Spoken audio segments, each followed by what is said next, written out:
It's supposed to be an essay, you understand? An essay! That means facts and logic. Well, if it's facts and logic you're after, you shot yourself in the foot with your choice of research topic, didn't you? The Tatara Suna mystery. When so much remains unexplained, there's little to be objective about. Unless, of course, you restrict yourself to textual criticism. Yeah, well, this is my teacher's area of research. I can't change that. But it's fascinating enough without having to sensationalize it, don't you think? The strange location, the missing details, a mysterious person. I want to write my essay on something interesting, and I'm interested in getting to the bottom of all this. That's the only reason I came to you. Yes, you came to me, so all the more reason to take my advice. The fact is, it's the dramatization that will make people want to read it. There's no getting around that. Okay, but... Did one of them just mention Tatara Suna? But that's all the way in Inazuma! Is it just Paimon, or is it kinda unusual for someone in Sumeru to want to write a paper about that? Everyone here's just going about their business. Maybe it really is just Paimon. Guess people here are free to research pretty much anything. Great! Let's go find out what this Tatara Suna mystery is all about.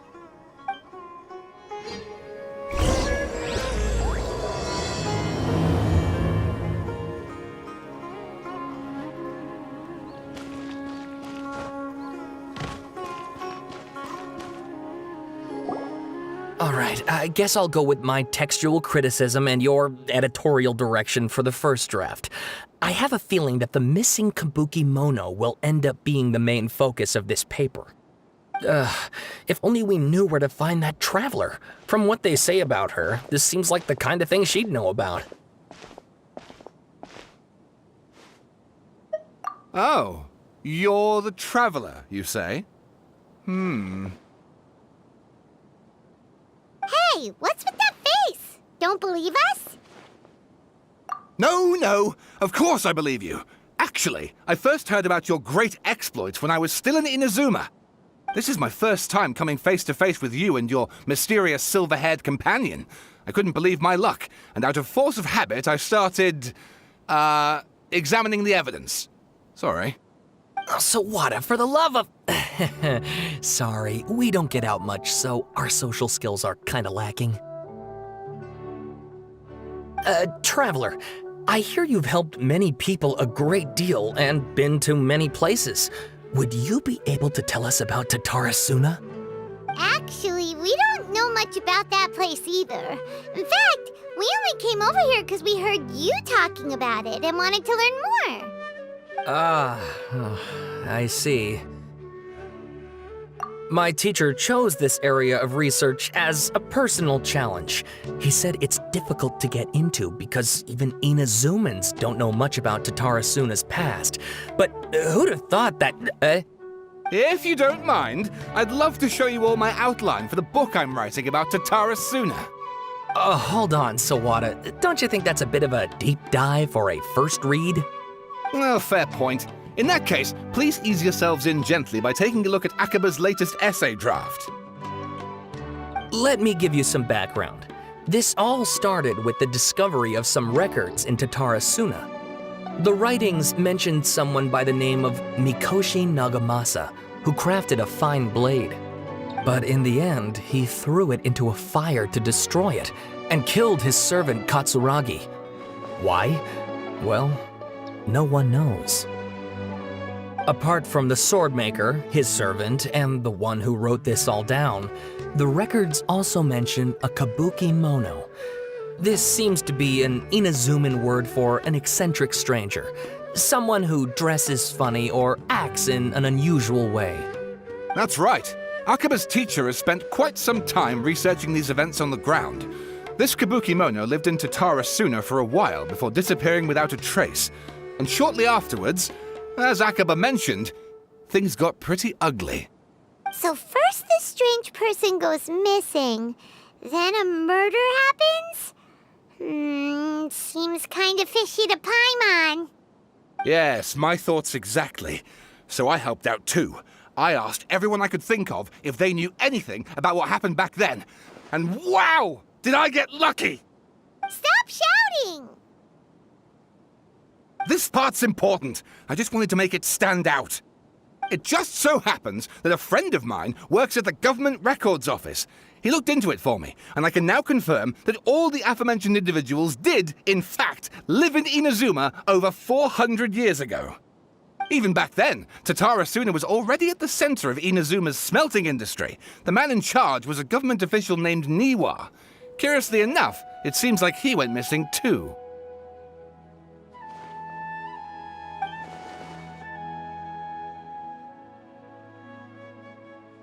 Wait, so there are two missing people in the story now? That's right! What's more, Niwa is a name with a lot of history to it. Have you ever heard of the great swordsmith clans of Inazuma? Oh, the swordsmiths? Yeah, like Ishin art and so on? Wow, yes. You really know your stuff. That makes things easier. So basically, this Niwa was a distant relative of the Kaidahara clan, the last practitioners of Ishin art. Something then seems to have happened in the Kaidahara clan, leading to their downfall. I don't know the details, but taken in light of everything else going on around that time, it makes you wonder whether it's all connected somehow. The Kaidahara clan? Sawada, you left out the biggest detail of all. Oh, yes, of course. How could I forget? Brace your minds, ladies and gents, for they are about to be blown. Or maybe you won't believe your ears.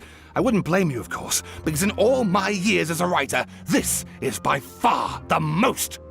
Get to the point, for Pete's sake. According to information acquired by Akaba's teacher, the Kabukimono was not a human, but a puppet.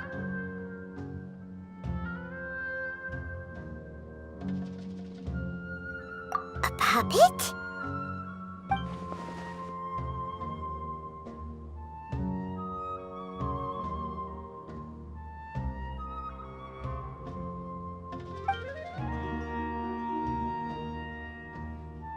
Aha!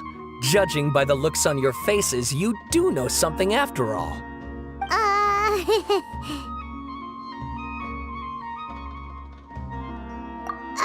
No! Paimon just meant, how creepy. The way you described it makes it sound like a ghost story. I agree, it does. But considering that non-human races in Inazuma are by no means uncommon, spooky events are to be expected. And that's exactly what my book is about. Please, take a look.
Oh, and please read my essay draft as well.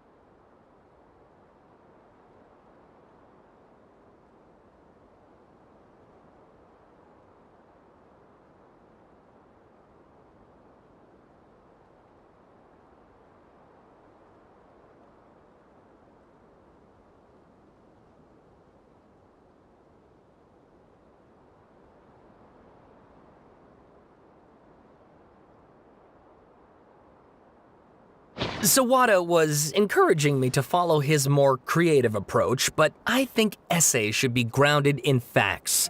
I don't think explaining everything away with mysterious forces will cut it. Oh, how about if I plug the holes in Sawada's narrative with political intrigue? Like, I could put a turf war between rival factions at the center of the whole series of events. Wait, you're allowed to just make stuff up? Pretty sure you've gone from essay to guessay there.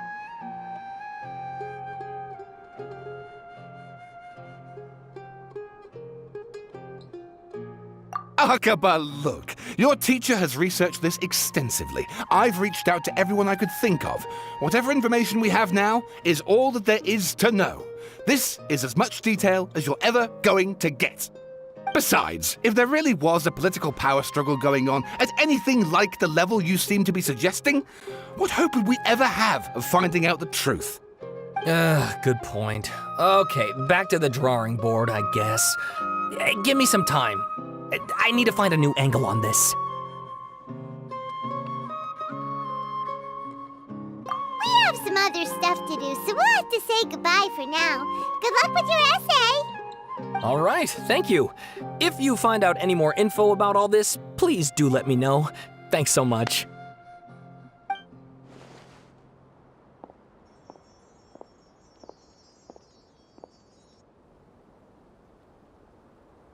Hey, so that thing they were talking about, it has to do with the balladeer, doesn't it? Okay, then even if we did know something about it, we probably couldn't share it with them, huh? After all, we kicked his butt and got him locked up. Information about people like that is usually super confidential, isn't it? If you ask Paimon, Akaba should just pick a different topic. There must be as many essay topics as there are trees in the forest. There's no point in...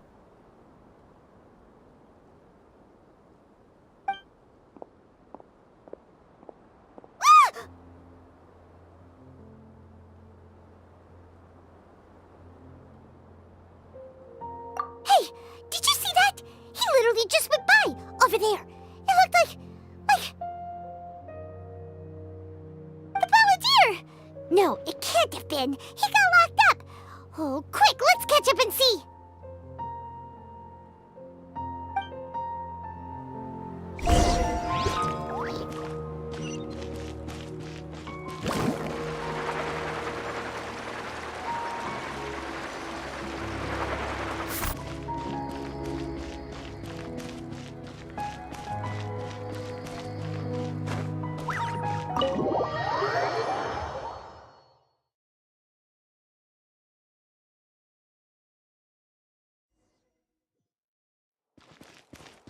Let's ride!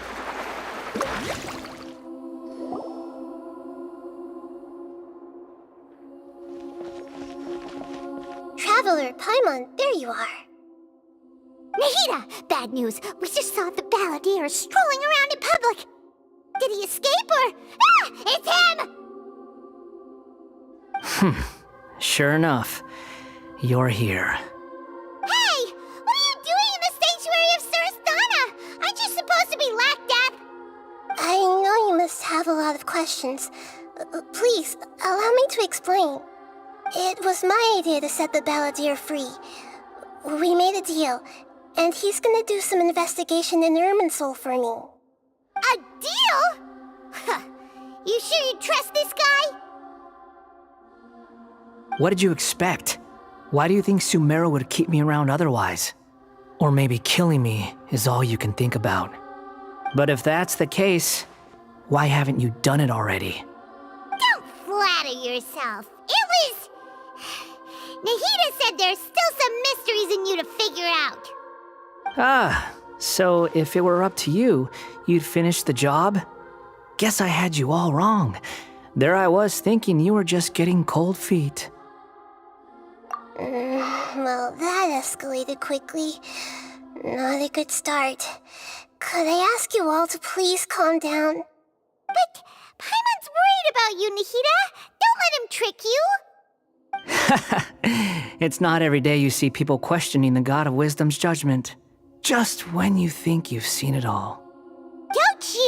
Balladeer, try to drive a wedge between us! As long as the terms are reasonable, I don't think there's a problem in making a deal, even with the Balladeer. Well, I for one have no reason to doubt you, considering you even struck a deal with the doctor. Yes, one in which I gained valuable information. You'll come to understand more about that in the fullness of time.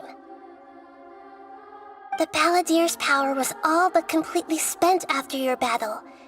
He's no longer strong enough to be a strategic threat to us. That puts him in quite a precarious position. Plus, he's a former Harbinger with knowledge of many of the Fatui's sensitive secrets. Being stuck here in Sumeru could make him a sitting duck, depending on how the Fatui plan to respond. Wait a second. Farmer? You mean he's not a Harbinger anymore?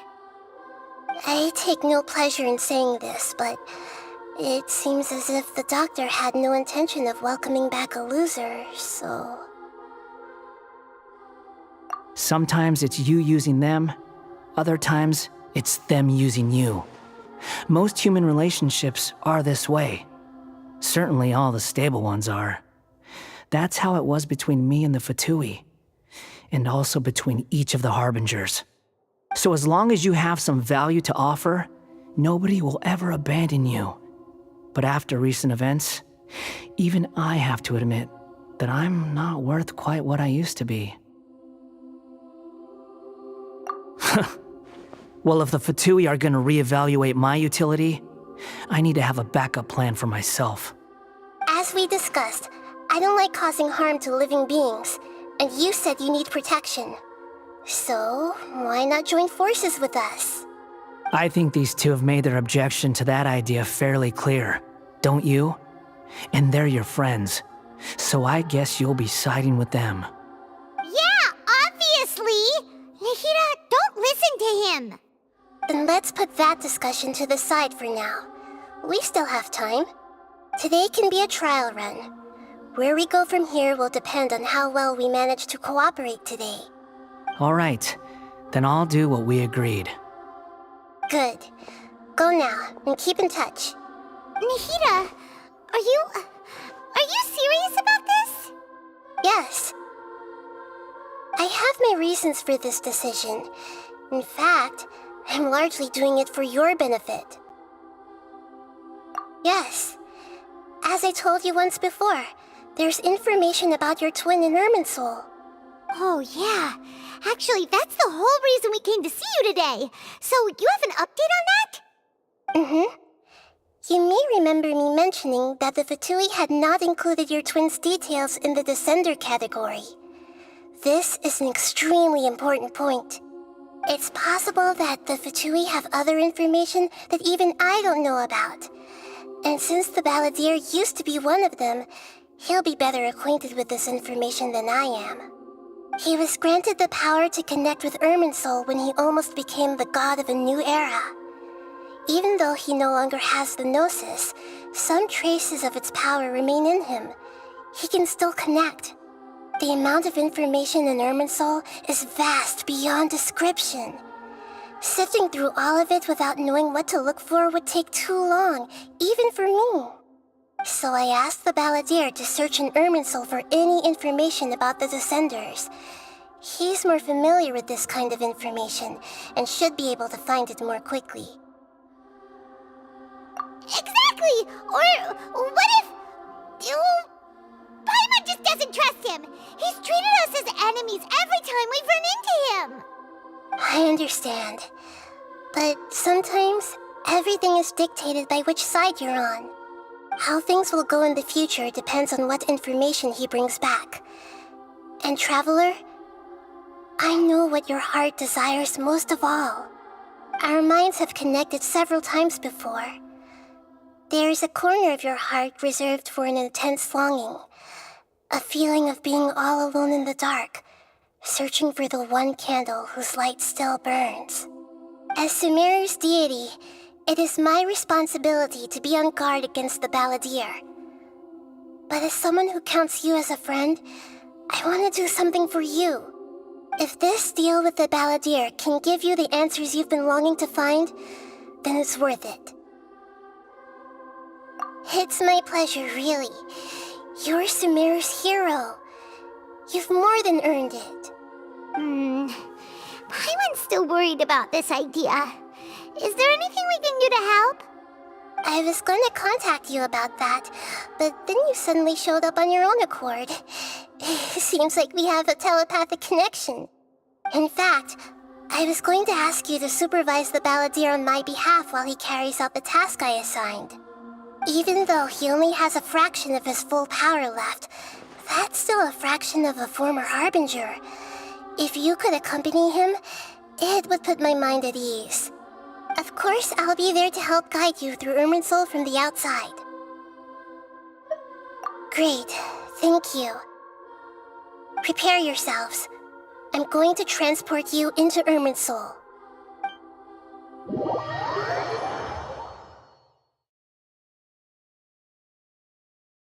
Wow, it looks pretty different here compared to last time. The colors are gentler. Guess that must be because Sumeru's at peace now.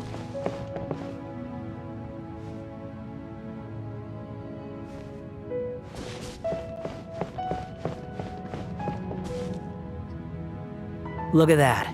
Hot on my heels. You know, you didn't have to cut your catch-up short just to keep me company. Oh, but I guess you panicked when you realized that I might enter Irminsul ahead of you. Shut your beak, jailbird! No way a prisoner gets to be so smug! I understand that prisoners have to put up with harassment from the guards, but right now, I'm on temporary release.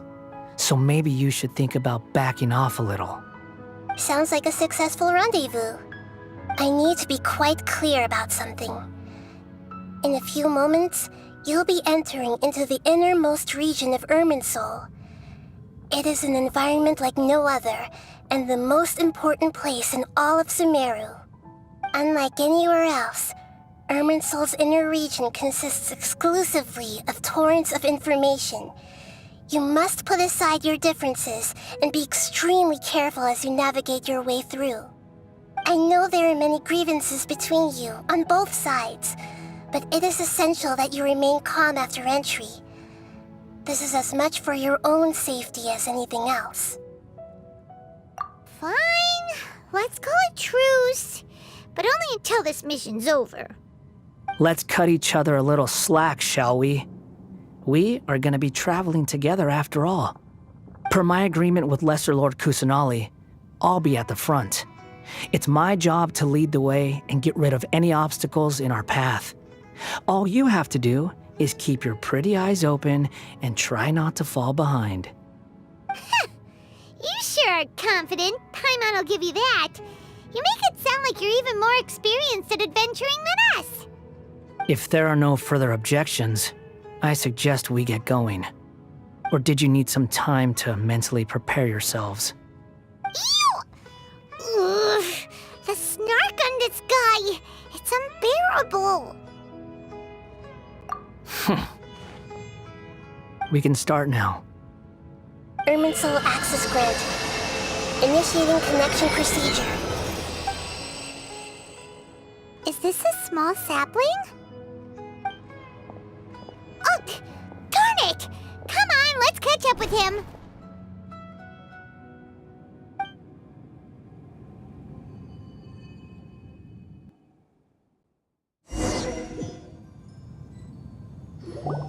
Wow!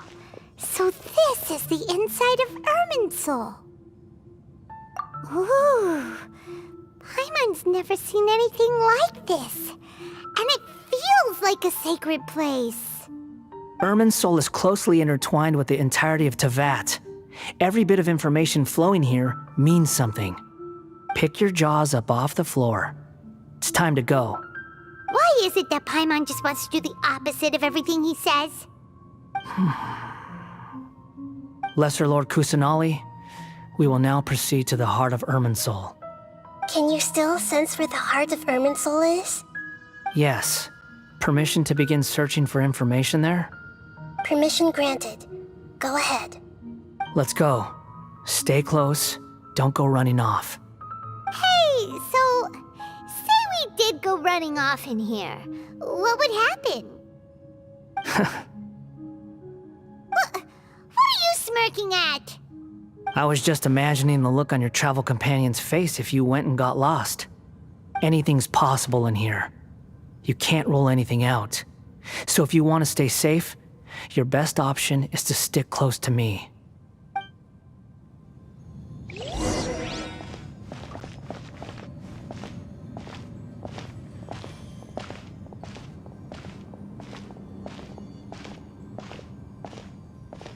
These sapling things have spread out. Those are all packets of information from inside Irminsul. Be careful not to touch them.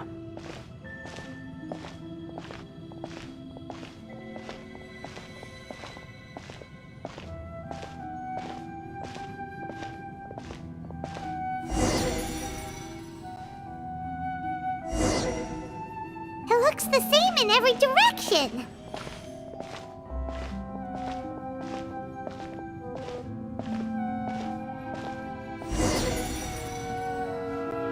No wonder he mentioned about getting lost. Huh. What do you know? He was actually telling the truth. Is he mocking me again? What is it this time? There's a time and a place to lie, but this definitely isn't it. So why don't you relax your guard a little?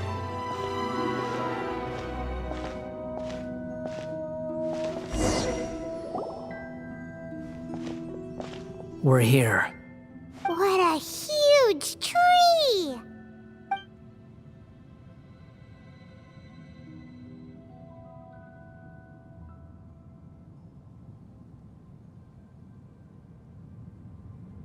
Lesser Lord Kusanali, Good, you made it. Are you ready? ready when you are. Then please begin. Preparing to access cognitive currents. Establishing waypoint. The Balladier's actually doing what Nahida tells him. Guess he must want to stay alive.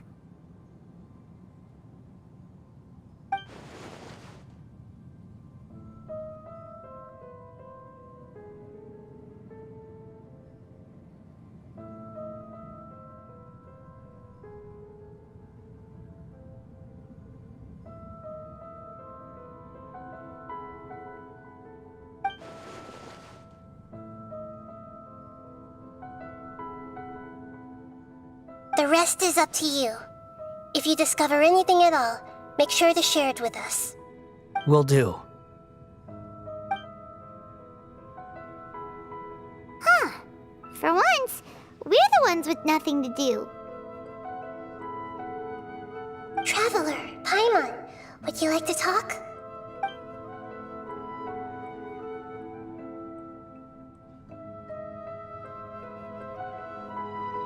Yes, I've also invited Paimon to join. Huh? What the? We can talk to each other inside our heads?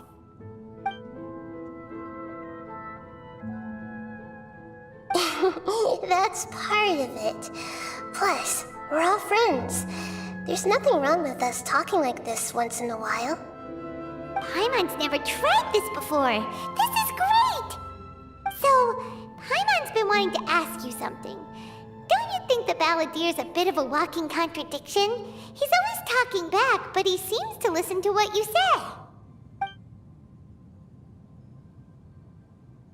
As I've told you before, there are still some mysteries for him to resolve. Things that are clear as day to me, but that he has yet to understand. Perhaps today will be the day that he finds some answers.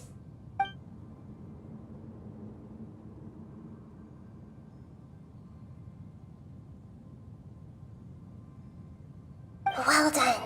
Smart and attentive as always.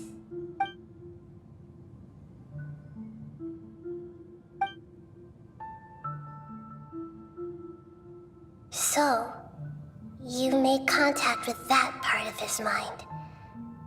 Well, it's true. Betrayal turned the Balladier into the person he is today. Huh.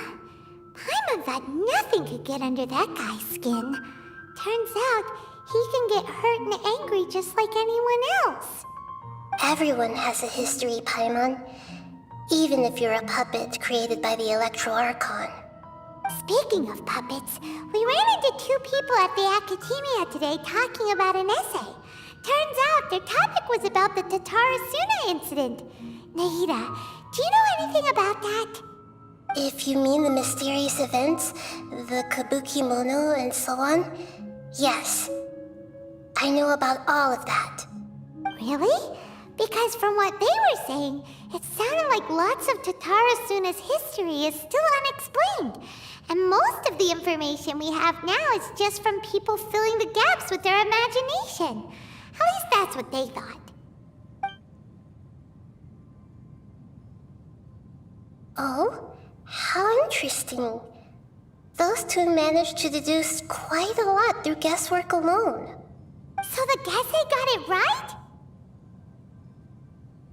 Well, they guessed right about one thing.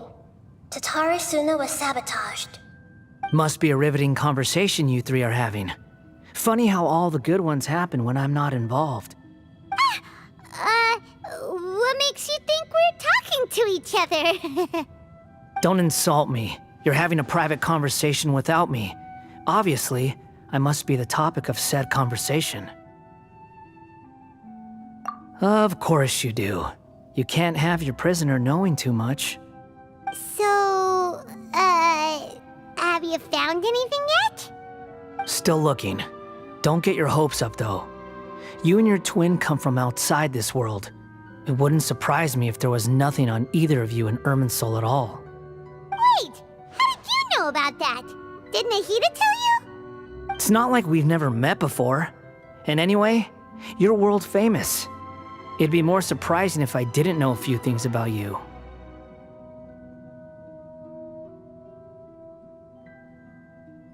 Right now, we have to keep the peace. I'm not interested in creating more misery for myself, and making cordial conversation is something I can manage. Huh? Wait. This light. It looks similar to those saplings. What could it be? Anonymous data. Hey, don't you forget the agreement! You have to share it with us! Shh. Just wait.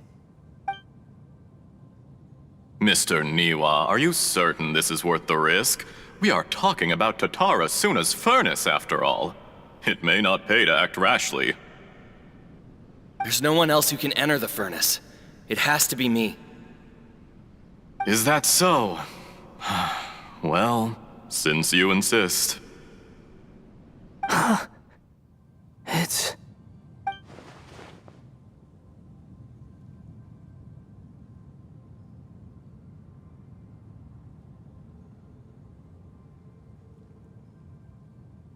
Whoa!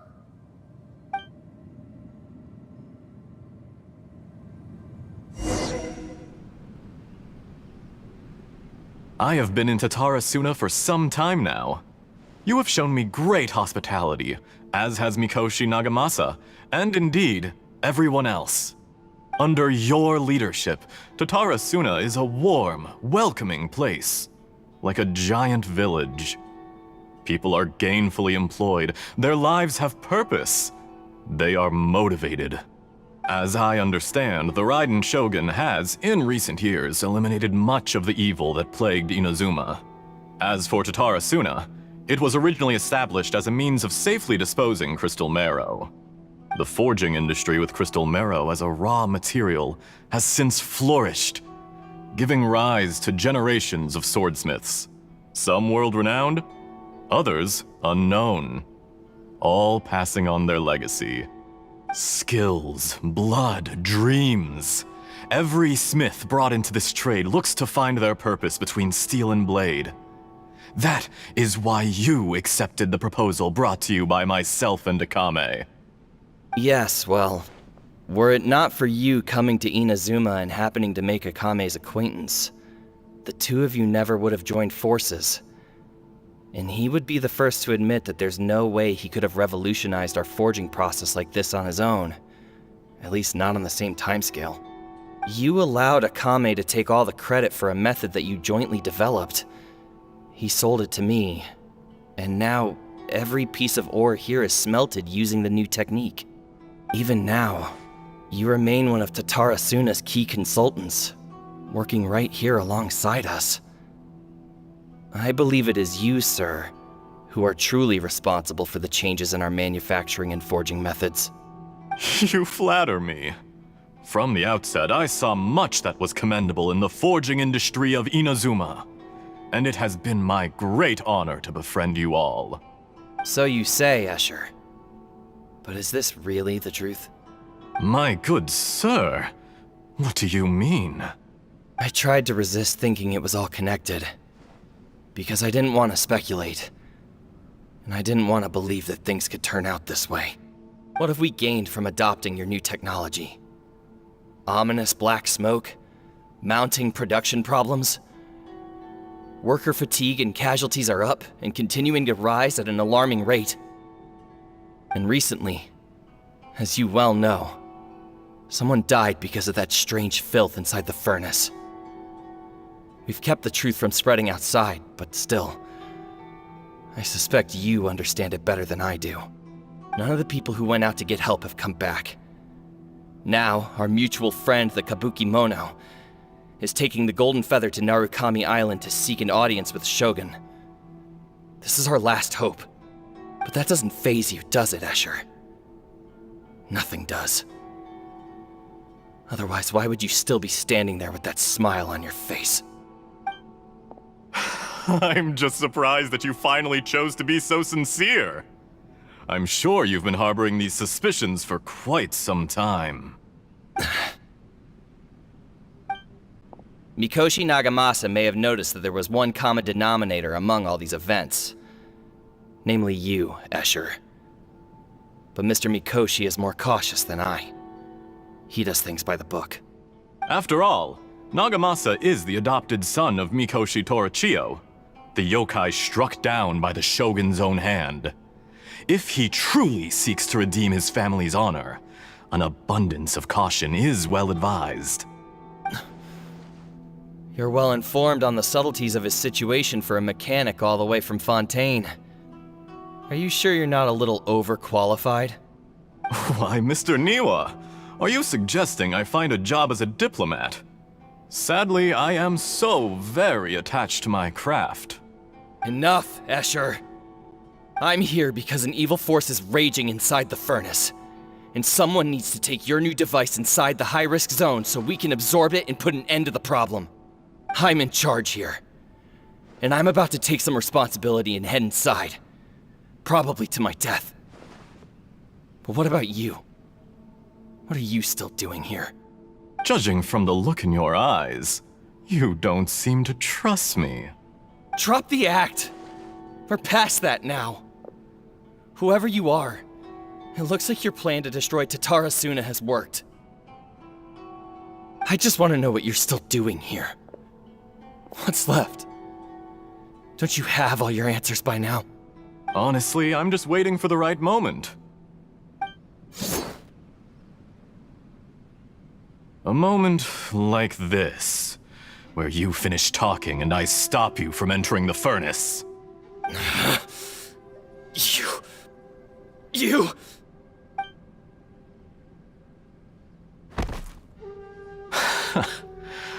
You're a little smarter than I initially gave you credit for.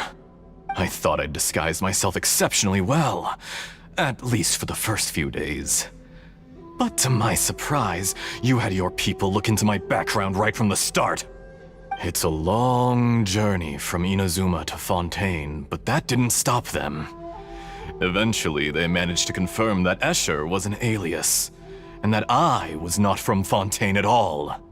And yet, despite all of that, you still fail to realize my true identity, and what I seek in Tatara Suna. Did you really think you would be able to see through my plan? If you kill me, there's no one who can get inside the furnace. So you're really going to destroy this place? Is that it? Oh, but you're quite wrong. There is one other person. Some may not see him as a person, but you told him yourself. You're not a puppet. You're a human.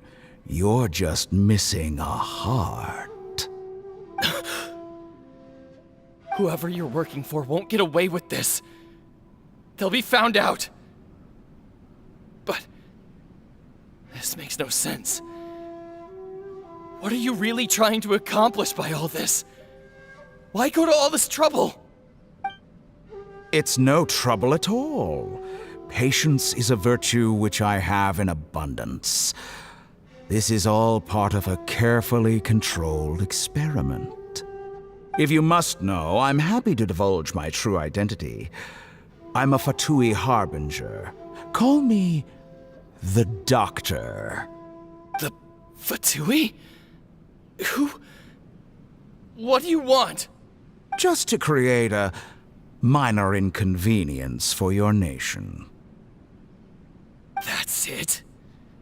That's why you gave us your cursed technology? Just to let loose the evil energy from the crystal marrow? Look how even the righteous soul is filled with venom when faced with its demise. My device functions precisely as you say. It is the only chance you have of preventing a catastrophe and keeping the truth from the outside world. However, I did not make it with you in mind. It is easier for a person to be possessed by evil spirits when they are filled with hate. So give in to your fury. I want to see what happens when a malevolent heart is placed into an unsuspecting puppet. Make no mistake, even without you, that pure, innocent puppet would only end up being used by someone else instead. What other reason would a human have for befriending one who is not of our kind?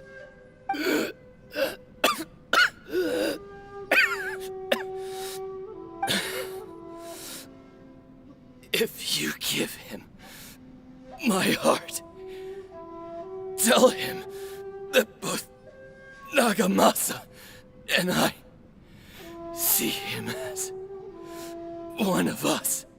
He has nothing to prove to anyone. Because not everyone just wants to use other people. The only ones who think like that are people like you. What a beautiful way to see the world. It almost makes me feel a little guilty. Then out of respect for you, I shall redefine myself. Think of me as a monster or a demon, if you wish. At least this way your death is not a consequence of your own folly turning you into an easy target. You simply lost to something more powerful than you could ever hope to defeat. I say, Mr. Niwa, let's see what happens. Will your puppet friend become a human? No, that will prove quite impossible.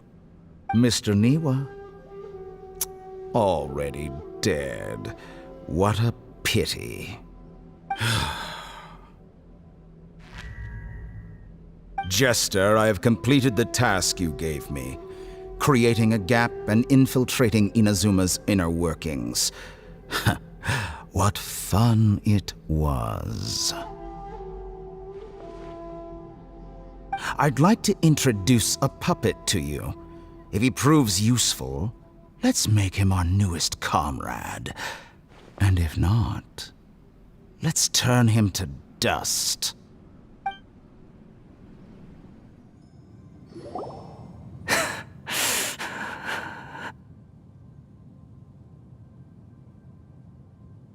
Hey, are you alright?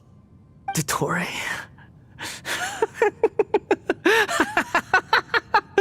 Dottore!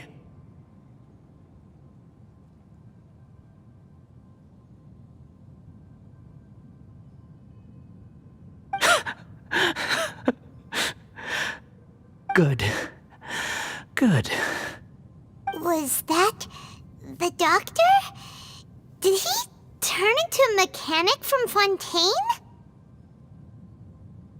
But why did we see things from his perspective? When I touched the doctor to confirm whether he'd eliminated all his segments, I read this memory in his mind. You have to admit, it must be the truth. Maybe so, but it means nothing. Does it? But this memory shows that Niwa didn't betray you. He never meant for you to be the one to take the device into the furnace. You know very well what that means. Even more so than I.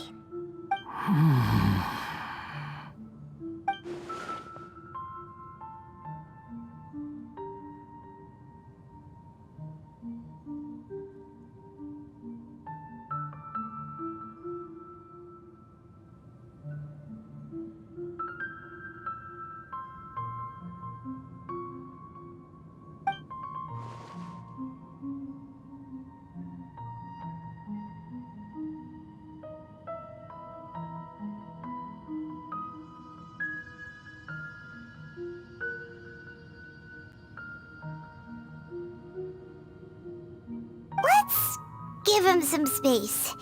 He looks really mad. Paimon doesn't want to be anywhere near him right now. We need to give him some time to process his emotions. Paimon's still confused about the Tatarasuna incident. So, the doctor was behind it, but why has that gotten him so worked up? Nobody has ever deceived you like that, Paimon. It's natural that you find it difficult to understand. Perhaps he needed to learn this someday. So now you have the complete picture. Katsuragi took the Kabukimono to live with the people of Tatarasuna. Later, the doctor showed up, disguised as the mechanic from Fontaine. And that's when the trouble began. It was all a horrific experiment planned by the doctor. Everything he did was just to plant seeds of disaster in Inazuma that would bear fruit in the future. Of all the unwitting participants in the doctor's experiment, the balladeer became the main test subject. After the events you just saw in that memory, the doctor put Niwa's heart into the device and handed it to the balladeer. Then, he instructed him to enter the furnace and absorb all the filth caused by the smelting process. The load was far beyond what he expected, but the balladeer survived. He left the furnace in sheer exhaustion and said to the mechanic, "This device seems to have protected me. What's in it?" The mechanic answered, "Niwa fled this place for fear of punishment, but he left you a gift. He said it's the one thing that you've been looking for." He took it straight from the chest of one of his innocent servants. The mechanic removed the withered heart from the device as he spoke. The balladeer was stunned that such unthinkable cruelty had brought him the thing he'd been longing for his entire life. A heart acquired through cold-blooded murder is a cursed thing, but it has protected him from the filth. He thought Niwa had completely betrayed him, and yet this very betrayal had ensured his survival. Overwhelmed with anger and sorrow, the balladeer threw the heart to the ground and left Tatarasuna without looking back. Holy moly. So the doctor killed an innocent man and pinned everything on the victim? That's terrible.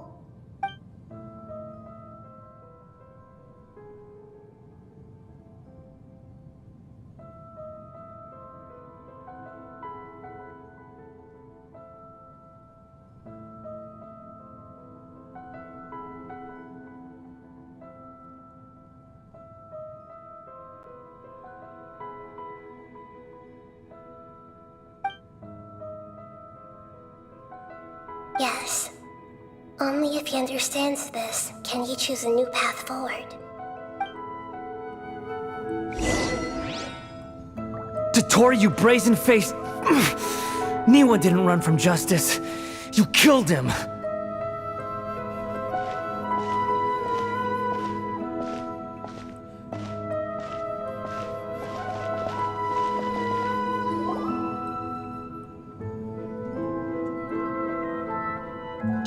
we see how he's doing?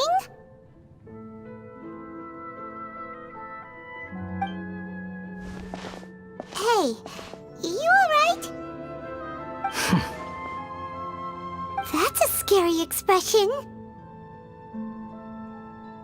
Are you worried about me? If we didn't have such a history, I'd almost think that qualifies me to be your friend.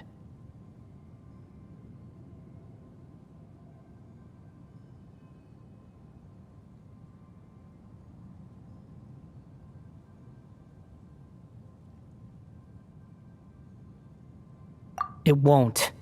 I'll keep my end of the deal. Hey, are you investigating the stuff we want to know about? That's why we're here. But unfortunately, there's no information about the Descenders in Irminsul. Even if you can't find anything, that seems to confirm it. Irminsul does not keep records on the Descenders. Anyone who comes from beyond this world is not counted as part of Teyvat. Oh, does that mean we have to leave empty-handed?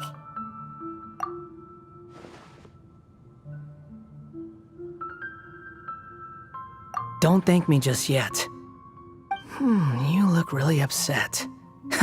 Well, since Irminsul was a dead end, I guess I can share some other info that might interest you. Huh? About what? The reason why there are records about your brother in Irminsul. It might have something to do with Conria. Apparently, Conria was his first destination when he arrived in this world. Plus, he only came to this world because the heavens responded to the summoning. The heavens responded? The Jester told me this himself. You can take his word on this. He was a royal mage in Conria, and lived with your brother for a time. I don't know the details. It's up to you whether you want to believe me. All I can say is, I wouldn't lie to you about this. Did you get all that, Lesser Lord Kusanali? Yes. Astonishing news. Does this info count towards my mission? It wasn't from Irminsul, but was it valuable? Very valuable. Good. In that case, I'll take some time for myself now. Huh? What have you done? Lesser Lord Kusanali was right. My power's all but completely spent.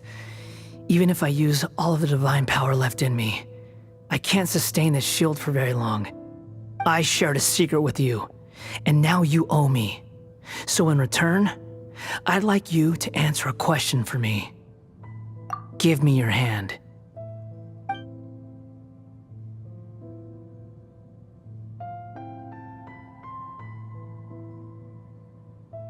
Can you hear my voice inside your head?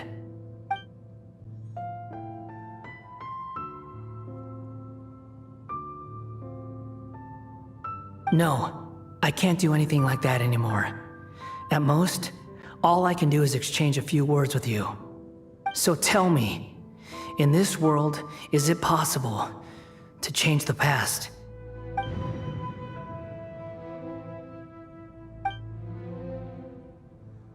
Done. Huh? What the? What happened? Paimon only saw you hold hands for a second. Nothing. I was just thanking her for helping me.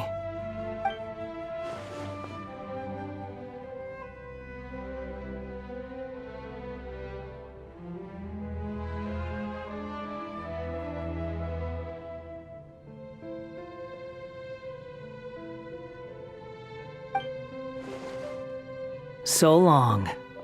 I suggest you get yourselves out of here quickly. Where are you going? Hey, wait up! Didn't you say not to go running off?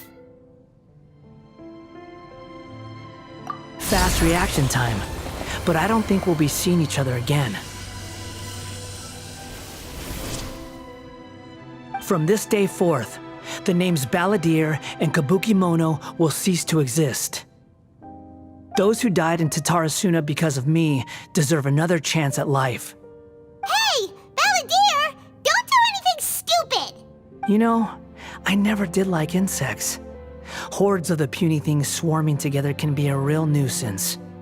And I enjoy nothing more than to stamp them out like the pests they are.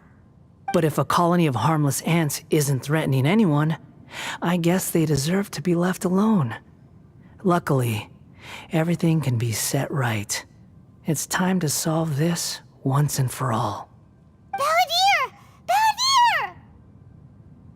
Uh-oh, he disappeared. Come on, we gotta find him somehow.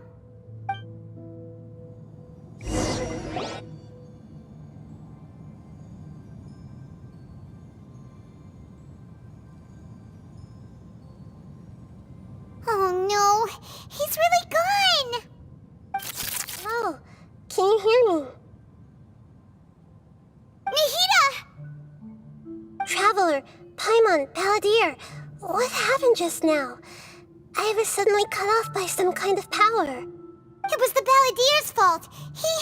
He shut you out! I didn't think he'd be capable of something like that with so little power left. Did he keep some of his power hidden when he was defeated? Or did he achieve something beyond his abilities, and it took everything he had? Where the heck did he go? Ugh, it's all our fault. We were supposed to keep an eye on him. Sorry, Nahida. Don't be. It's not your fault. Please, let me handle this from here, even though I'm not sure I can solve it. We're running out of time. Follow my lead and get out of Irminsul as soon as possible.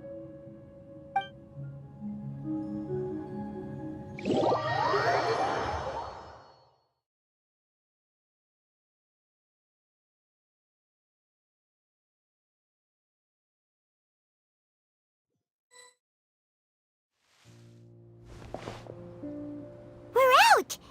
And we're at, an inn or something? This is an emergency. I'll have to ask you to stay here for now. Everything's arranged, and nobody will disturb you. I'm sorry, but this isn't something I need your help with. Leave this one to me. An emergency? How bad is it? Nahida, will you be okay? Don't worry. If my assessment is correct, though there may be some minor disturbances, it won't lead to a disaster. Please rest and recover your strength here until I say it's safe. Her voice has gone. Paimon can't shake the feeling that something really big has happened. What do you think the Balladeer meant? And why did he suddenly grab onto you before?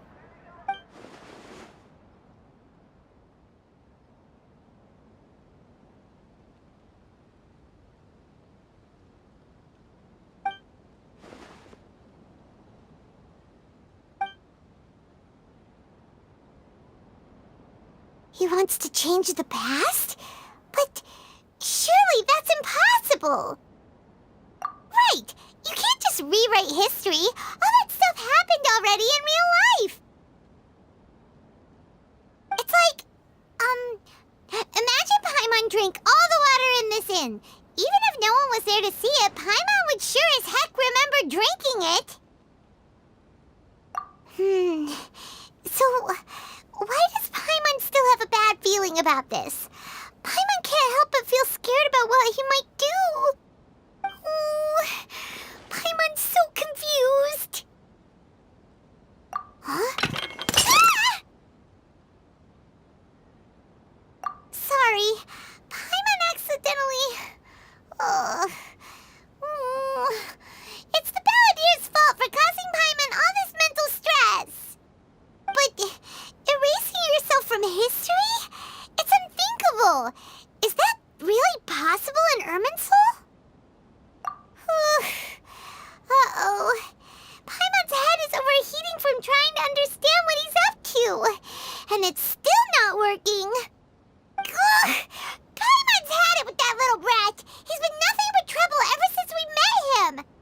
There's no way he'll actually succeed, right? Otherwise, won't everyone who's connected to him be affected too?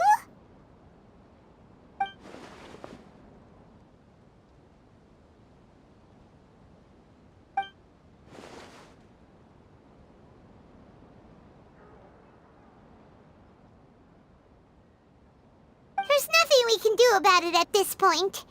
Hey, have you got any ideas on what we should do next? Seems like now there's nothing left for us to do but to go to sleep. But Paimon's still so worried. Paimon won't be able to sleep a wink tonight. So, how about, we list all our favorite foods to take our mind off things? Heck, if that doesn't work, Paimon's probably gonna collapse of anxiety here. Alright, Paimon will start. First dish. Munstack grilled fish. Oh, and chicken mushroom skewers. Tea break pancakes. Cream stew. Sauteed matsutake. And Dragon chili chicken. Almond tofu. Satisfying salad. Oh, also Adeptus Temptation. Golden shrimp balls. Triple layered consomme. Lotus seed and bird egg soup. And...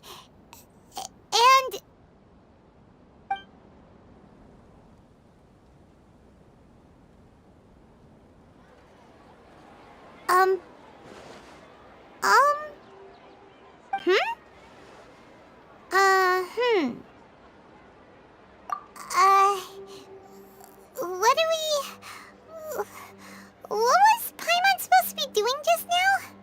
Paimon was, talking? Huh. Paimon suddenly can't remember what she was talking about. What was it again?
The balladeer?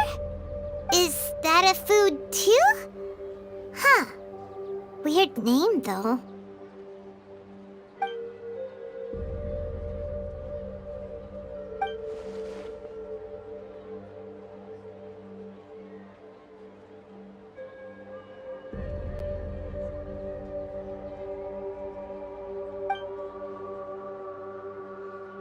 What's wrong? Your eyes are like saucers. Was it something Paimon said? So, the balladeer.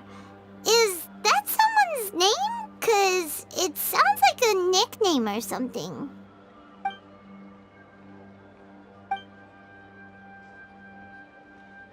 Okay, sure. Where are we going? Huh? Fine by Paimon, but is everything okay? You're acting like this is an emergency.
It's been a while.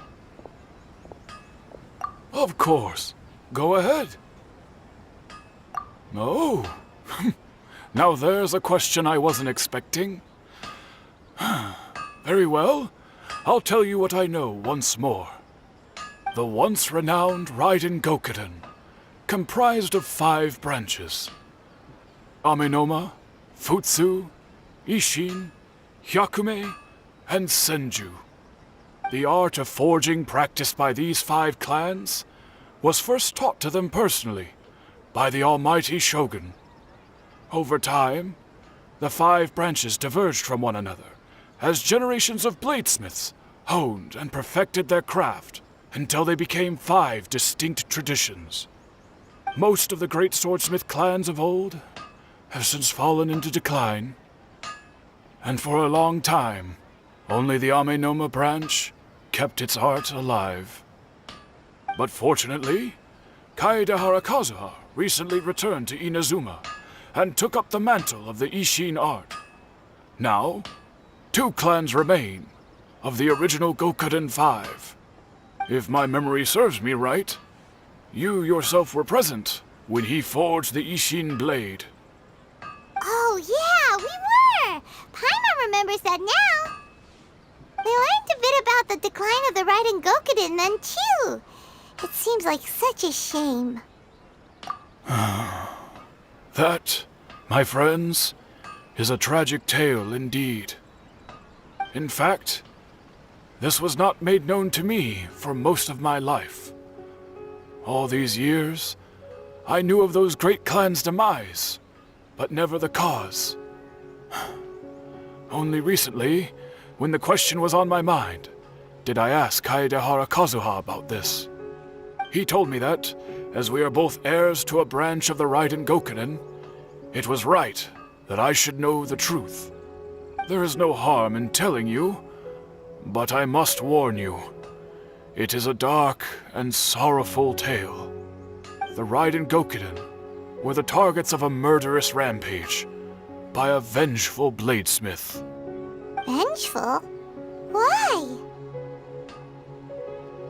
400 years ago, so I'm told, there was a catastrophic malfunction in Tatarasuna's furnace. One brave swordsmith heard the commotion and chose not to flee, but he rushed to the scene, hoping to prevent a disaster. Tatarasuna was home to a state-of-the-art forging and smelting operation in that day, and overseeing it was the armory officer. His surname was Niwa, though he had family ties to the Kaedehara clan. Knowing that they had just one chance to save countless lives, Mr. Niwa and the swordsmith leaped together into the furnace. The furnace quickly stabilized, but neither of them made it out. The smith's death, though heroic, dealt a devastating blow to his family's fortunes. His orphan son was left to fend for himself, and grew up deeply resentful at the world. In his heart, the whole of Inazuma was culpable in his tragedy. He hated the almighty Shogun for her apparent indifference towards his father's death, and he hated everyone who had done nothing to try and save him. Powerless and destitute, the only legacy he had to pass on to his children was his hatred. Generation after generation bore this grudge, living in utter misery. Alas, if only the story could have ended there. But 100 years ago, the then head of this family reached the end of his wits. He could bear their fate no longer, and yet he could do nothing to change it. Finally, he made a drastic decision to take revenge on the Raiden Gokuden. In doing so, he sought to vent his pent up anger and shake the very foundations of Inazuma's forging industry. In his fury, he murdered indiscriminately, killing even bladesmiths from the Hyakume clan which he belonged to. His goal was absolute, the devastation of all of the Raiden Gokuden. But when he came to the Kaedehara and Kamisato clans, his killing spree came to an abrupt end. He failed to catch them unawares. They fought back fiercely, and they did not spare his life. That is why the Kaedahara clan and their Ishin art survived that day. I suppose they were the lucky ones, under the dire circumstances.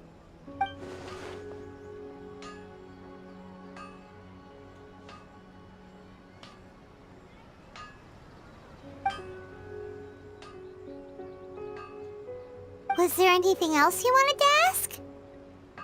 Kazuha? Why, yes. Just yesterday, in fact. We spoke for a while over some tea. He seemed well.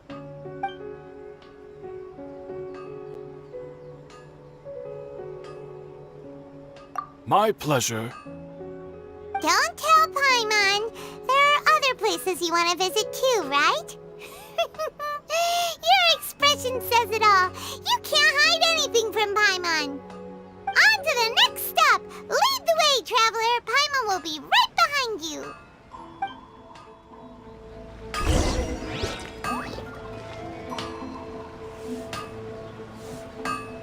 Okay, okay.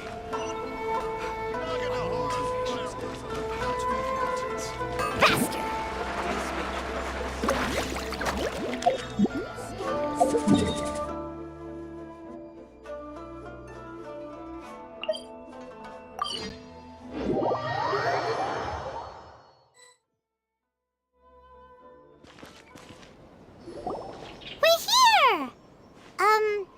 This is the Yashiro Commission's headquarters, so... Traveler, it's been a while. If you're looking for the Commissioner and Miss Kamisato, I'm afraid your timing is unfortunate. They're not here right now. Are they out on business? The Commissioner is out on business, and Miss Kamisato is standing in for some meetings in the Commissioner's place. If it's urgent, you're welcome to wait inside until they get back. What do you think? Shall we go in?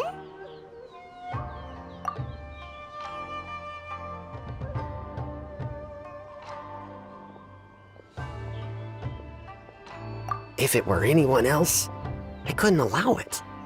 But seeing as you're so close with the Commissioner and Miss Kamisato, I think it should be okay. We'll be heading in then. Thanks!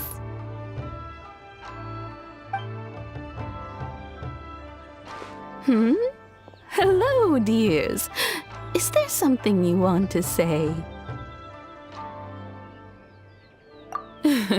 Of course, traveler. Yes, I know who you are. Miss Kamisato has told me about you. What would you like to know? Oh, they're both very well indeed. Lately, Miss Kamisato has been rather busy attending all kinds of meetings and occasionally paying visits to some local organizations on the Commissioner's behalf.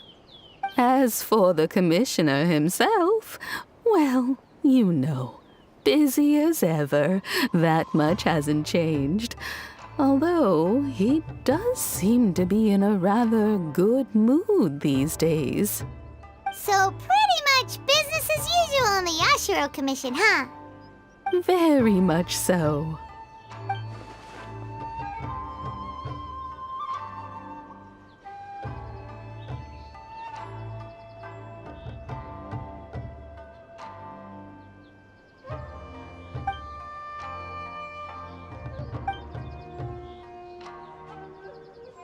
Well, got any more questions?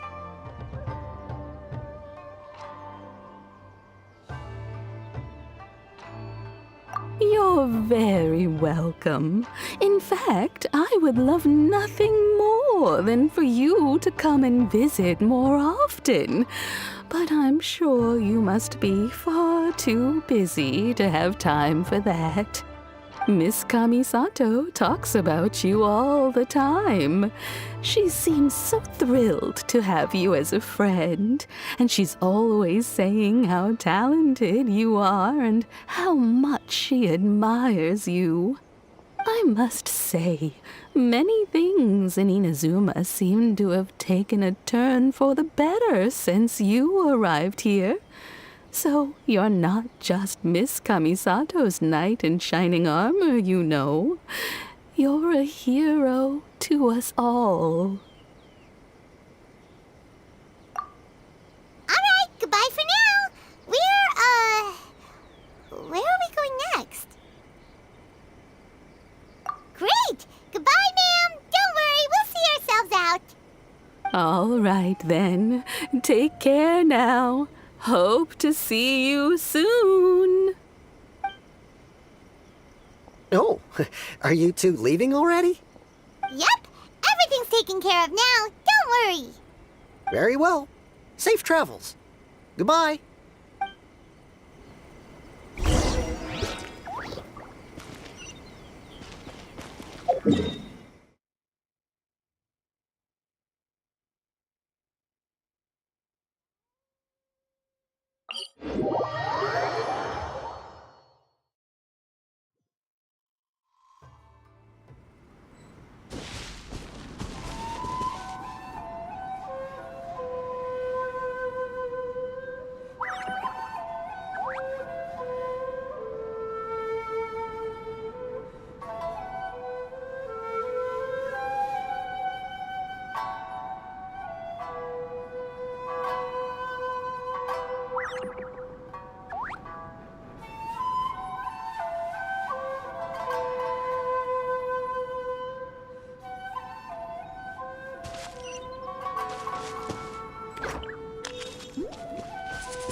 You can only do so much on your own, but with a group, anything's possible.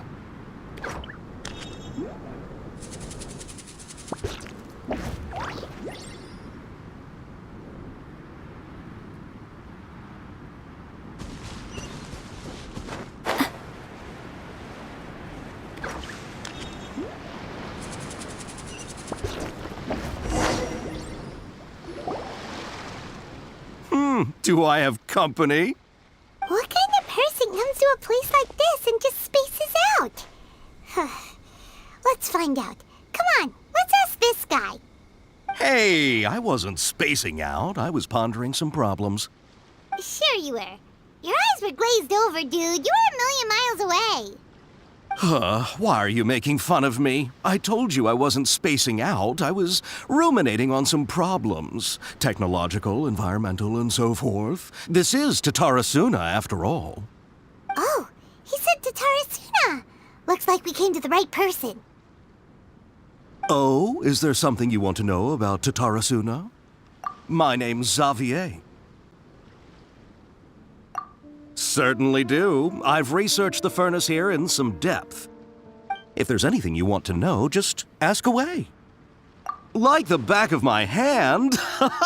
Make no mistake, I have been here a good many times before.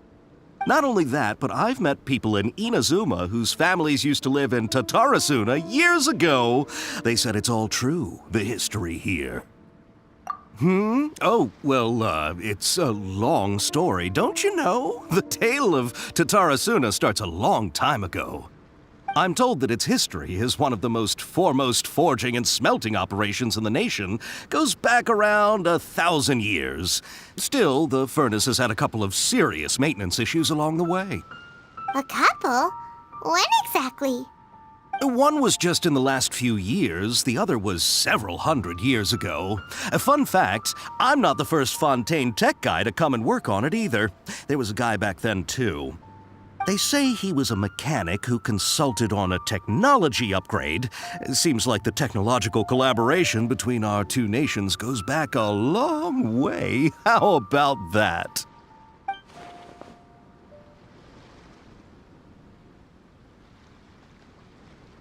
Hey, weren't you gonna ask Xavier something about Tatarasuna?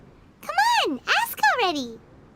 Oh, I didn't realize you two were here for a history lesson. Me neither.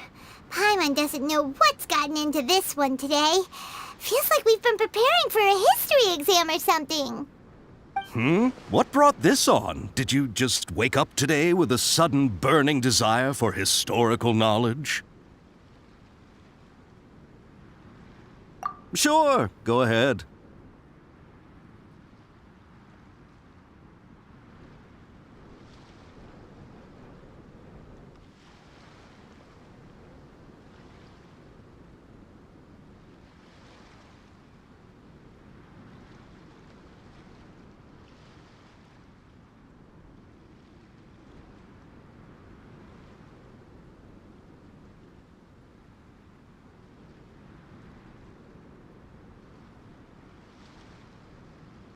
A kabuki mono? No, I can't say that I have. I do know the word, Inazuman for those eccentric types who always go around dressed to the nines. Just the sort of person that I'd like to meet, actually. But sadly, I've never had the pleasure, nor have I come across anything to do with a kabuki mono where Tatara Suna is concerned.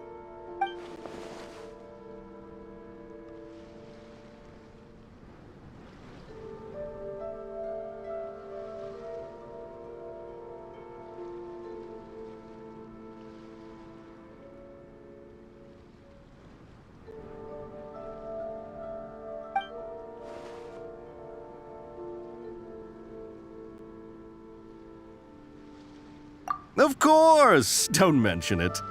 Oh, we're leaving? Okay, bye, Xavier. Oh, you're most welcome. More than happy to help. Farewell. Looks like you got all the information you're looking for. Sure, but what's up with you today? Whatever it is, it seems like it's really troubling you. Keep your smile, Spinal Crocodile. No matter what happens, Paimon will always be there for you. Hey, don't mention it. Alright, let's head off and go meet Nahida.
The most important part of going out to have fun is, well, going out. So just show up and I'll handle the rest.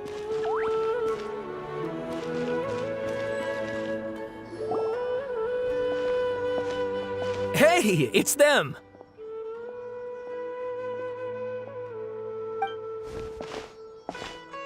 Akaba, Sawada, you're still here?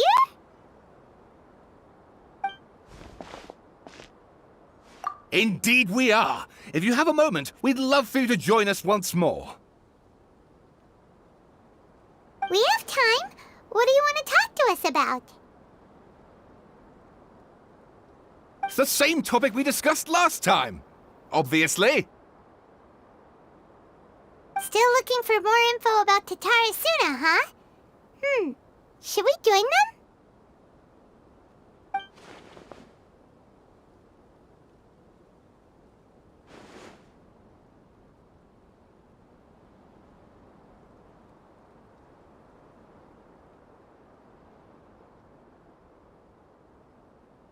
Unfortunately, we haven't made any real progress. Huh? Oh, of course.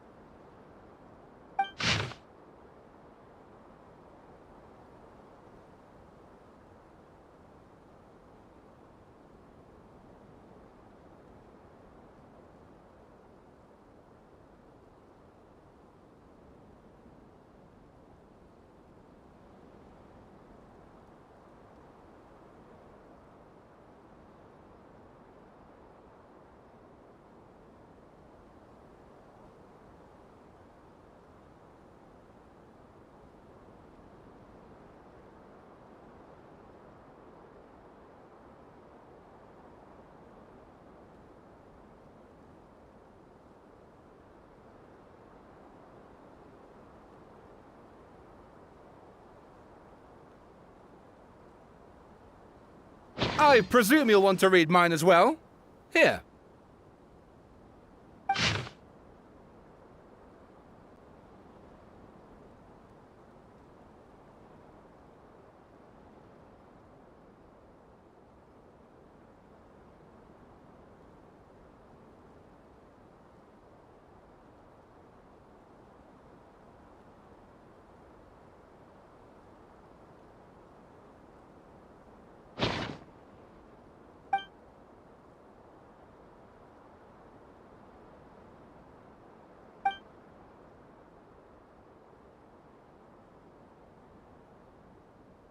Well, what do you think?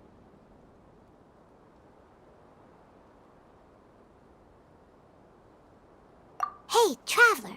Remember how last time Akaba was saying how he wished he could gather more information about all this? Well, we just got back from Inazuma. So how about we tell them what we learned? What did you find out? Something big?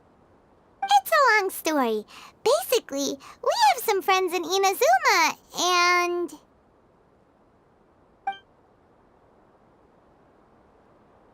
Wow, so many new details. Thank you so much for sharing that with us. Well, well. So it all comes down to one man's desire for revenge. Huh. You heard this from a member of the Amanoma clan, you say? Then I guess it must be true. Ugh. So there's no ghost story here after all. This new information actually lends further credence to my hypothesis. Evidently, swordsmiths were seen as having an incredibly prestigious role in society those days, to the extent that harming them was conceived of, at least by the perpetrator, as a way of exacting revenge against those in power. Yes, okay, point taken, you were right. But that doesn't mean I can't carry on with my novel. And they're back at it. These guys are really into this.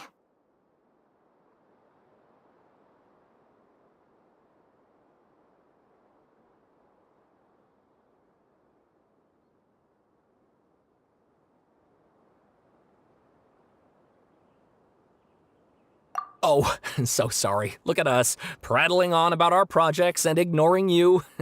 Thank you so much for the information. You're welcome. See ya. Keep us in the loop if you find out anything else. Will do.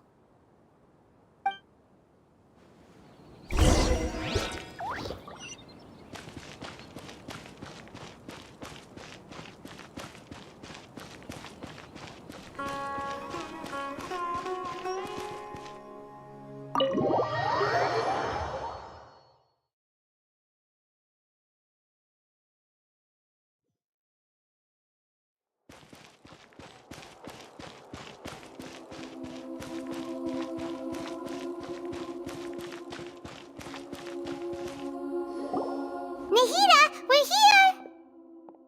Traveler, Paimon, how have you been? Ugh, where to start?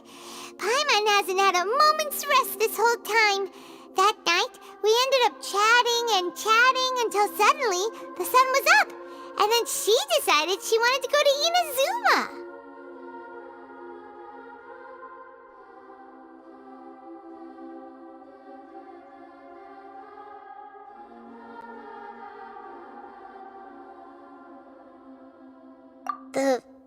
Balladeer? It sounds like some kind of code name. You look troubled. Is there something you need to tell me?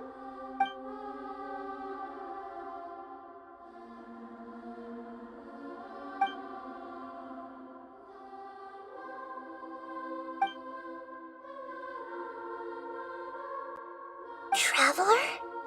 Hey, what's wrong? You look so upset.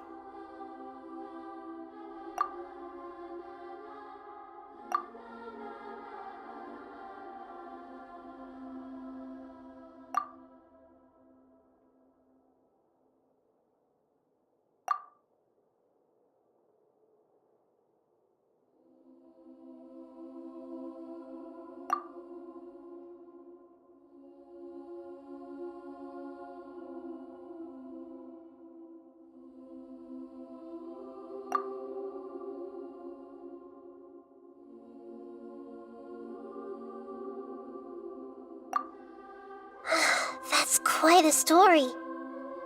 So, this puppet known as the Balladeer erased himself from Irminsul, hoping that he could change the past.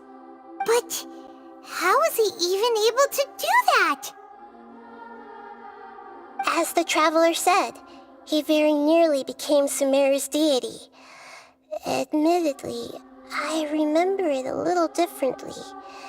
I don't recall finding anyone inside the machine after we defeated it. Nevertheless, it does make sense. If someone were to successfully erase themselves from Irminsul, the world would change to reflect the new reality. So, you believe this person really existed, and we just don't remember him because... well, because he literally changed the world? Yes. Theoretically speaking, it is possible to do this. But I'm struggling to imagine the kind of person who would dare go through with it. The Traveler comes from a world beyond Javat. That's why there's no information about her in Irminsul. And it also explains why any changes to Irminsul wouldn't affect her. So if there's anyone in the world capable of retaining memories from a past that has been rewritten, it's you. It's quite incredible when you think about it.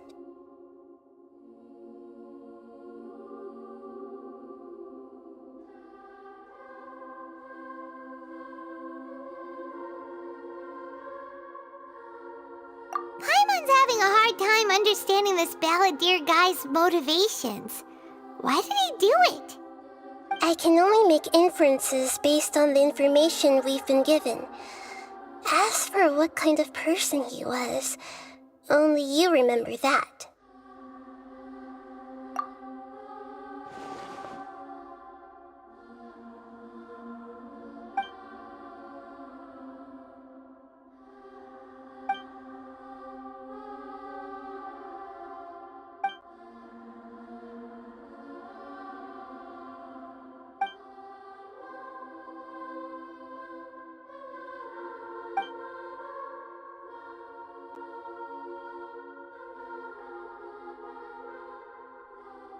Something else worrying you?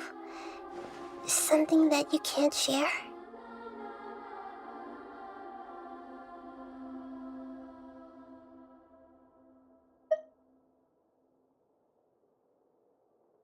It couldn't change the fate of the ones who had died, right?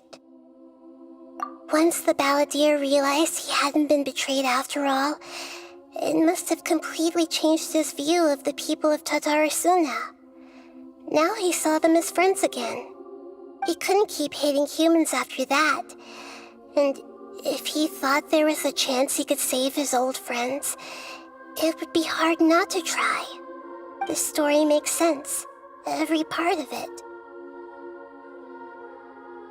The Balladeer tried to achieve godhood with the doctor's help. He was unsuccessful, but retained the power to connect with Irminsul. That power then enabled him to change what was recorded in Irminsul and erase himself, even though he didn't have much strength left. Yeah, it does make sense, but it still ended in tragedy for his friends. It just feels so hopeless. He gave everything to do this, but it seems like he got nothing in return.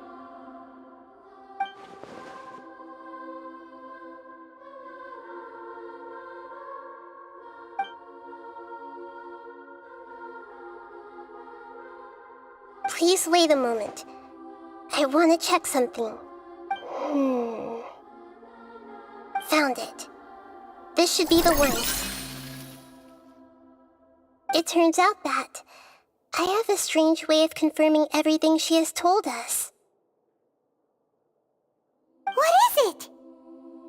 A record from a personal collection. It was tucked away in a corner. You should take a look.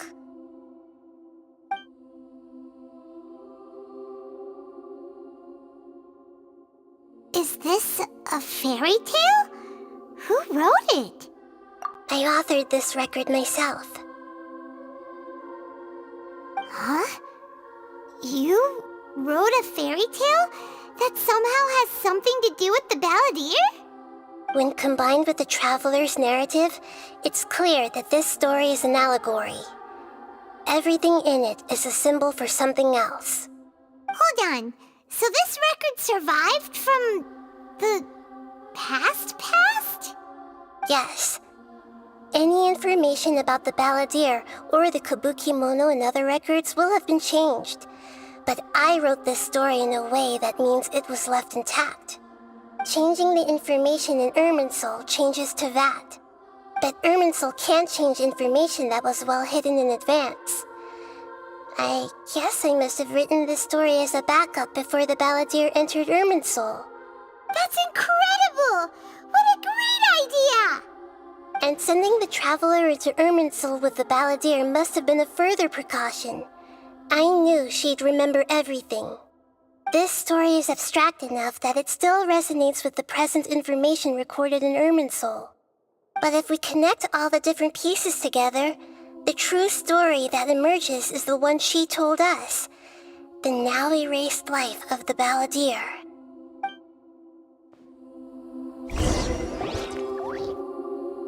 There was once a lone monster draped in fox fur. The monster found a family of foxes, joined them, and they became friends. The monster lived with the family day and night, and everyone treated it as one of their own. Once in a while, the monster would take off its fox fur at night and lament to itself as it gazed at its reflection in the water. I am a monstrosity, yet they are too foolish to see it. I pity them. But the monster soon found solace when another came to live among the foxes who was not their kin. A kitten, carved from the wood of a white tree who had been abandoned by the humans. The kitten too wished to become a fox, but its tail was too slender and it could not grow a coat of richly colored fur. Yet when the other foxes saw this, they spoke words of comfort to the kitten. Even without a tail and fur like ours, you are still one of us. Furious at this happy resolution, the monster lit a fire on the mountain. The terrified animals panicked as the fire spread.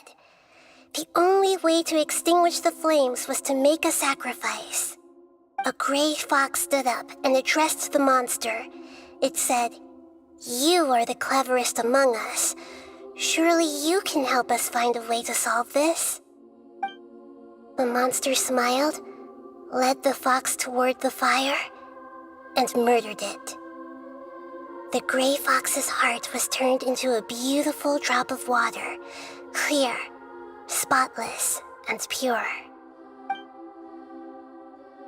The monster gave the heart of water to the kitten, telling him, "The foxes have decided. You are the one who must be sacrificed. Take this, quench the flames, and die for your fox kin." The fire was extinguished, but the kitten lived. It left that side of the mountain and found a little bird who had a broken wing. The two promised they would spend their whole lives together, but the little bird did not have long left to live. It passed away soon after. After burying the bird, the kitten left the mountain for good. Never again would it cherish a single creature nor a single blade of grass that stood on that mountain.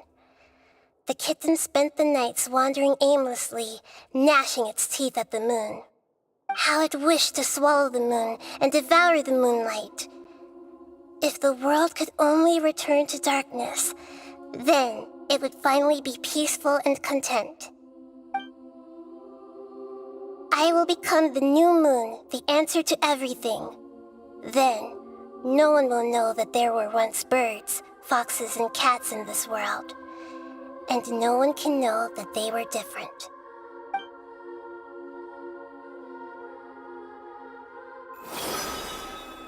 We solved it!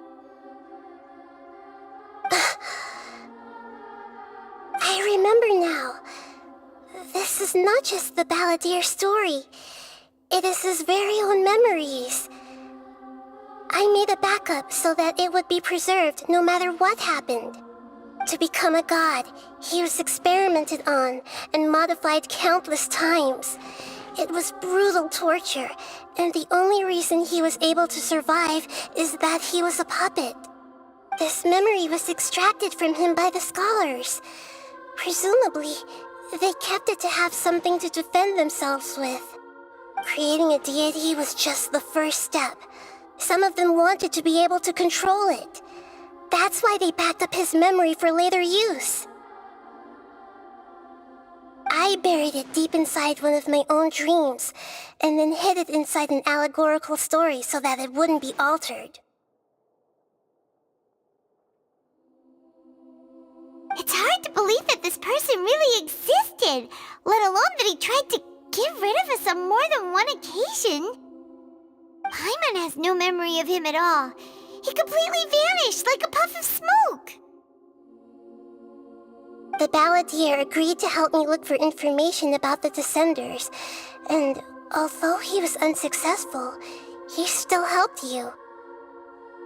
Before he vanished, he confirmed an important detail, that Conria was where your twin first came into this world. We still don't know how the change to Irminsul will affect the senior ranks of the Fatui, but in all likelihood, they won't even remember their own Harbinger.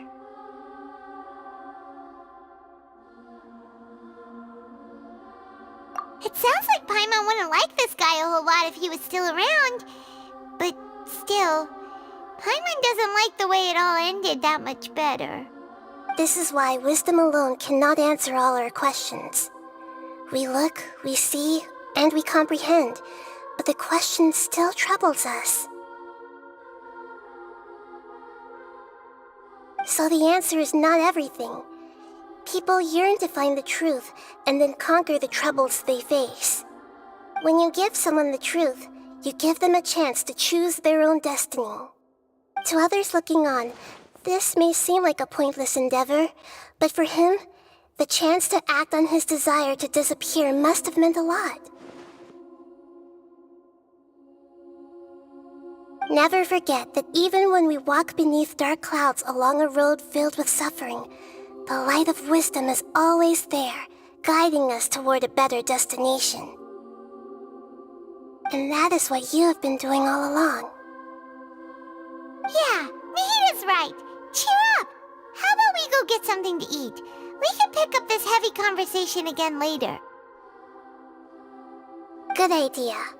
Paimon, why don't you take her out for a walk to clear her head? You got it! Come on, Traveler! You need to get out of your head for a while. You'll feel much better after taking a walk. Let's go get a snack from one of the stalls in the Grand Bazaar! That'll be sure to lift our spirits.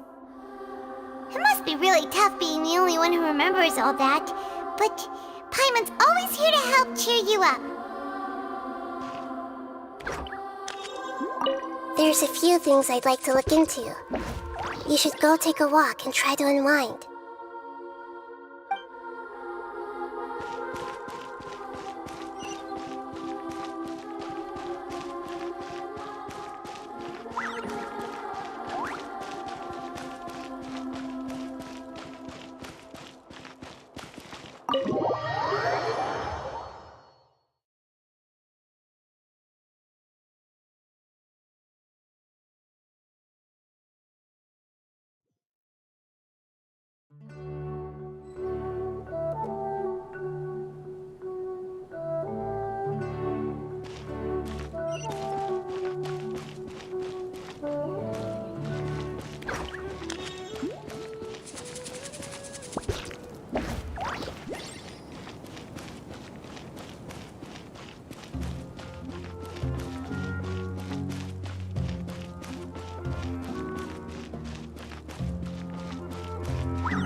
magic gets way better. Cultivating the scholars of the future.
What should we eat first?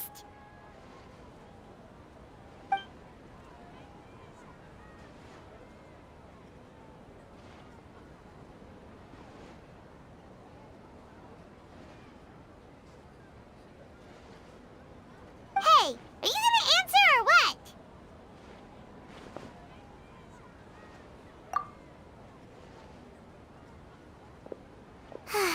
All right, whatever you want.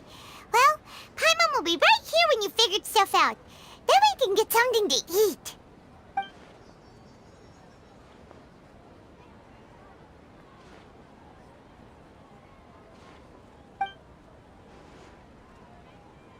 What is it? Have you figured it all out?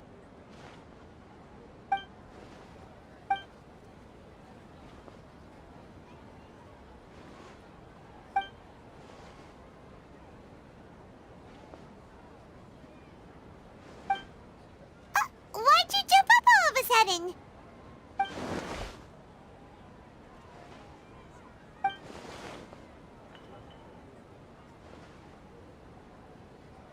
Excuse me, boss. There seems to be a small problem with the last bill. Look, here.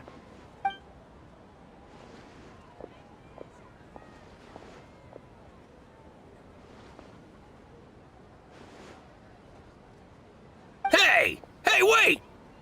Hmm? You mean me? No, not you. That kid! Didn't you see? Little rascal grabbed my last 2 fresh Sunsettias and ran off. Look, if you're gonna help out here, you can't keep spacing out, okay? What is it? Work's too boring for you? Or has the big city got too many distractions? I wasn't paying close enough attention. Sorry, boss. I think you're right. Maybe it's the city. It's so exciting. It can be hard to focus. Who's that guy? You know him or something? He's who? You're a strange one, kiddo. You say you don't want any money for helping out here, and then when I actually give you some work to do, you keep letting yourself get distracted. I don't want to take advantage, so I'm happy to pay you what I'd pay anyone else. But if you keep acting like this, pretty soon I won't be able to afford to. No, please. I mean it. You don't need to pay me anything. I'm just so thankful you agreed to take on an outsider like me. You're welcome, I guess. But I got bigger things to worry about. Look, we're all out of Sunsettias, and I promised the lady down the street I'd deliver a fruit bowl this evening. Leave it to me. I'll find some more. Just a moment. I'll be right back. Stop. I'm gonna level with you, kiddo. I've never met a worker who said they didn't want a wage before. And at first, I got greedy. Couldn't believe my luck. But I figured you'd start asking for something in return eventually. You don't want money. You don't take days off. And in your free time, all I see you do is wander around, taking in the sights. Are you a drifter or something? That's right, I am. We can talk more about that later. First, let me get those fruits you needed. Sunsetius, was it? I'll be right back. Hey, what do we do now? Okay, stay out of sight. Don't let him see you.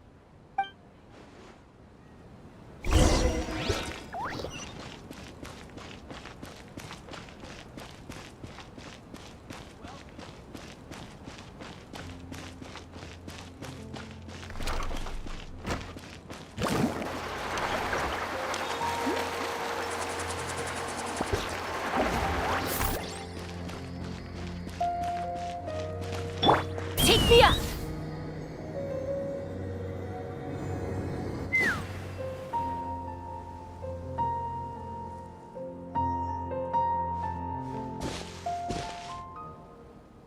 Yeah, this'll do. Even though you say he's the balladeer, what are we planning on doing? Stealing his Sunsetius? Isn't that a bit too cruel? Oh, all right. This should be enough. Guess I should wash them before I take them back.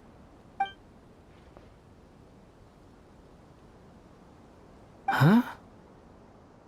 You two over there. Is there something I can help you with? He spotted us! You've been following me all the way from the city.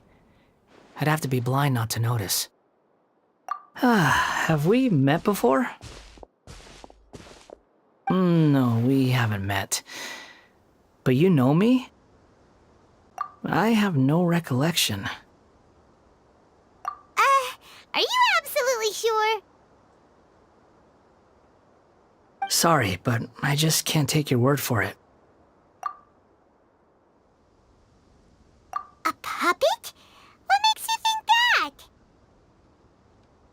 Huh? You were right! The look on his face! I guess you do know me after all. That is not something I share with a lot of people. Look, I'm just a wanderer.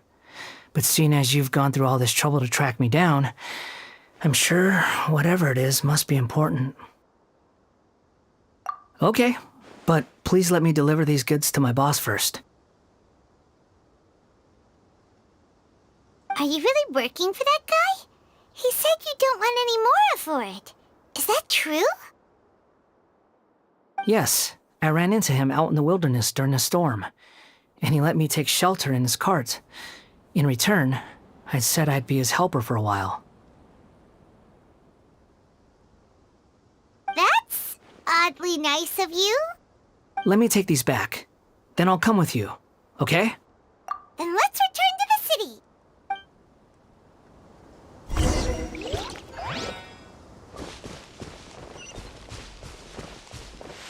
Let's fly!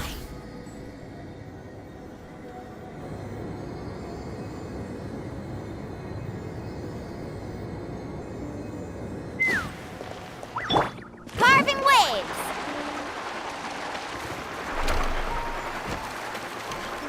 Yeah!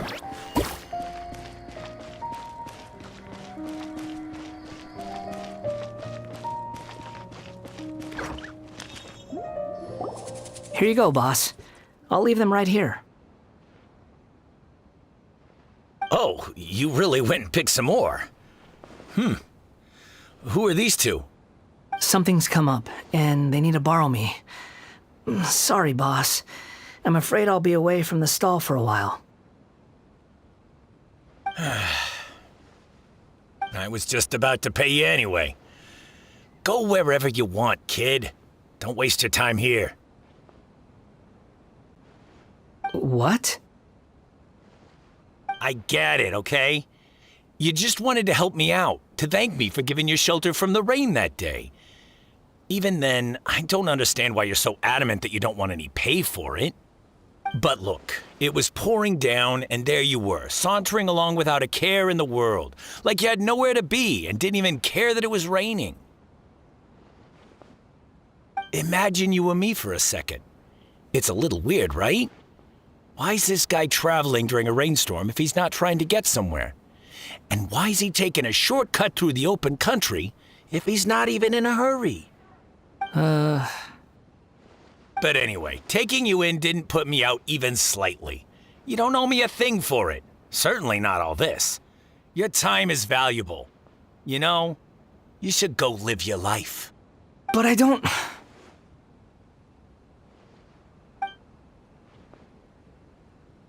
No, you're right.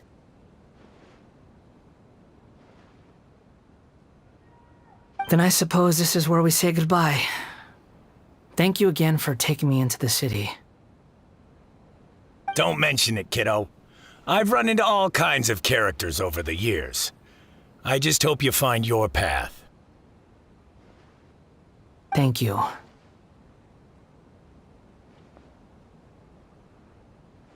All right, done. Thanks for waiting for me. We can go now.